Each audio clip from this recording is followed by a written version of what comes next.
ब्रह्मगढ़ पुराण गर्ग संहिता के अंदर उसका उल्लेख मिलता है। ठाकुर जी को विवाह है कि और सब आनंद से लीलाएं चल रही है। अब समय आया कि भैया 56 भोग बनने को, कितने ब्रजवासी हैं 56 भोग बनाने में रहते गए। तो बाबा पहुंचे, बाबा ने पूछे भाई क्या काम चल रहा है? तो पहले तो भैया अंदर ही ना आने दे रहे, रसोई से बाहर रहे, अपरस में खा भोजन बन रहा है, यहाँ पे भोग बन रहा है, अंदर मत देखियो, तू सपना से नहायो धोयो है ना, कहाँ कीचड़ में खेल के आए, अशुद्ध है तो यहाँ शुद्धवार्ता वाली जगह पे नहीं आना। बाबा बाहर से देख रहे हैं, लड्डू बन रही है, कचौड़ी बन रही है, मठरी बन रही है, रसगुल्ला स्पंज बन रहे हैं, फुलिया बन रही है, गुलाब जामुन मालपुआ बन रहे हैं। महाराज ऐसी अच्छी चीज देख के मेरो चटोरो भगवान दूसरे करे, बताओ किसके टाइम बन रहे, ना देखने दे रहे हैं ना खाने दे रहे हैं। अब एक दिन आ गयो, आनते ही ठाकुर जी ने बोली बाबा हाथ जोड़ो, ये तो बता दे किसके टाइम बना रहे हो इतने सारे भगवान। बोले जी इंद्र के टाइम बनाएगा। बोले इंद्र को क्यों भोग लगा रहे हो? दे भाई इंद्र जो है जब भोग लगावे तो बात खुश रह जाए, बाकी बात बहुत वर्षा करे।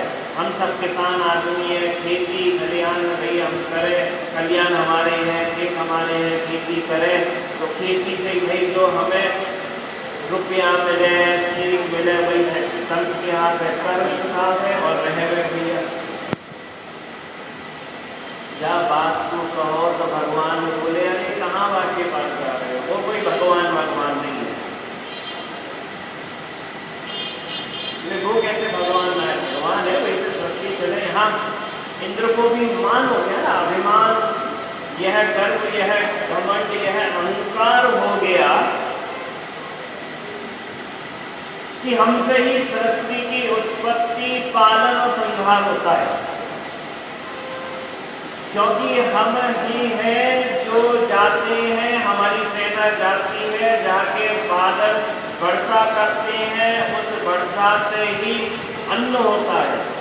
तो जहाँ पहले तो बरसात नहीं होती, रेगिस्तान में कोई रहता नहीं है, और जहाँ बरसात होती है वहाँ पे पेड़ पौधे फल देते हैं, अन्न उपजते हैं। उन अन्न जो उपजते हैं उससे ही यहाँ वहाँ के लोग जिंदा है। और जब जब हम सूखा कर देते हैं तो लोग मरना चालू हो जाते हैं। तो यह इंद्र को अभिमान हो गया कि हम ही इस सृष्टि को चलाने वाले देवता हैं, हम ही इसको बनाते हैं, पालते हैं और उसे बिगाड़ देते हैं। तो उस इंद्र के मान का मर्दन करने के लिए भगवान के द्वारा यह लीला करी गई। भगवान ने कहा कि भाई वो इंद्र देवता नहीं है, देवता तो यहाँ पे जो एक पहाड़ है वह है।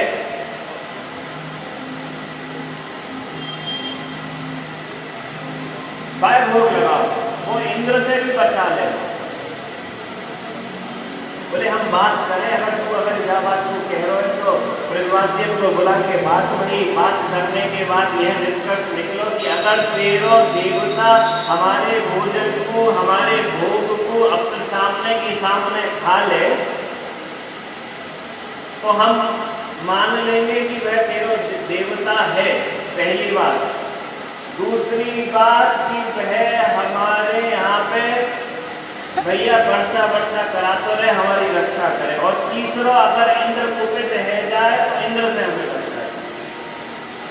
बोले अगर तेरे देवता को यह तीनों बातें मंजूर है तो हम तैयार हैं। कथा में आवे कि महाराज ठाकुर जी ने कहो तीनों बातें मंजूर, तुम भोग लगाने को चलो।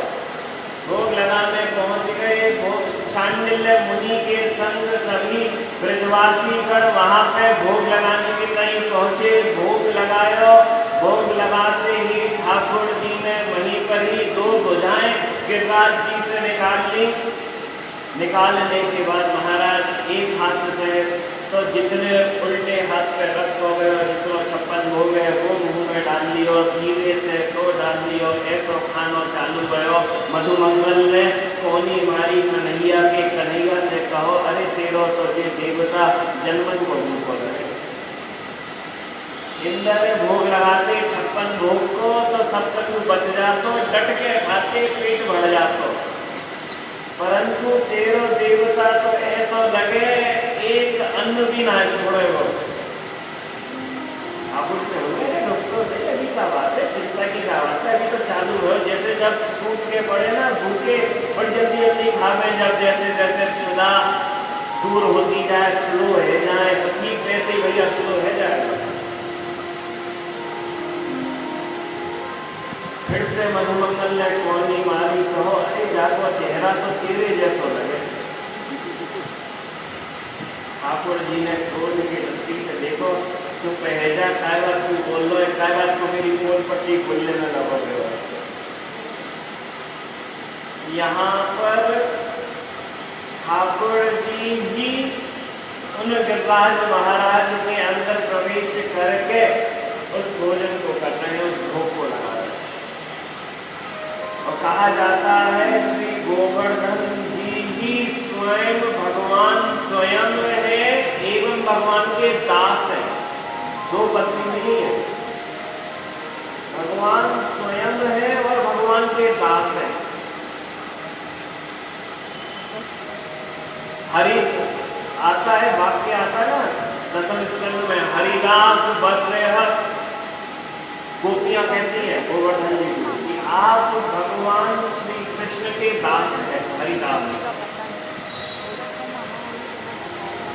महाराज यहाँ पे खानो चालू भयो, इंद्र के पास बाकी असिस्टेंट ने सूचना पहुंचवाई कि भैया तो तुम्हारे यहाँ भोग, तुम्हारे नाम को भोग लगने वाला हो, तुम्हें बुलाने वाले, तुम्हारा आह्वान करने वाले, वह कोई भी ना आने वाले हैं भैया, तुम्हें कोई भी ना बुलावे हो, तुम्हें सब भूल गए, तुम्हारा भाई कट करके दूर कर दियो, वहां तो और दूसरों कोई देवता बैठ गए, चपर चपर करके खा लो। क्या बात तू जैसे ही कहो इंद्र को आवेश आ गया महाराज, माने अपनी सभी सेना को एक बार में ब्रज में आक्रमण करने, और आक्रमण भी ऐसो भयो, मूसलाधार बारिश भी ऐसी बही। आपको सरल भाषा में समझाएं तो जो टॉर्नेडो और हरिकेन आवे, ऐसे हरिकेन और टॉर्नेडो लाखों उस समय ब्रज पर आके आघात कर रहे।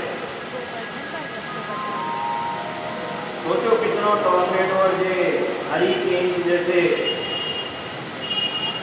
आके विध्वंस मचाते हैं इस विश्व में, ऐसे हजारों लाखों आके वहां पे मूसलाधार बारिश चल रही है। और वह मूसलाधार बारिश भी बताई जाती कि आधी आधी किलो की भैया एक बूंद भयो करती। सोचो इतनो जल बरसो, वहां पे जल बरसो चालू भयो। भगवान श्री कृष्ण के पास सभी ब्रजवासी गण पहुंचे। ब्रजवासी ने जैसे कही अरे इंद्र को प्रकोप है गयो, बचा जैसे कहे, भगवान श्री कृष्ण ने कभी उस श्री पर गोवर्धन पर्वत को अपनी कन्नी उंगली में उठा लिया। बोलो गोवर्धन महाराज की कन्नी उंगली में उठा के चट्टान के ऊपर खड़े है गए। जितने ब्रजवासी अपनी अपनी लठियां सपोर्ट में लगा ली, और ऐसी सपोर्ट में लगी कि कछु दिना के बाद वो कहवे अरे लाला आके विश्राम कर ले, हमने जाए तांग रखो अपनी लठियन पे।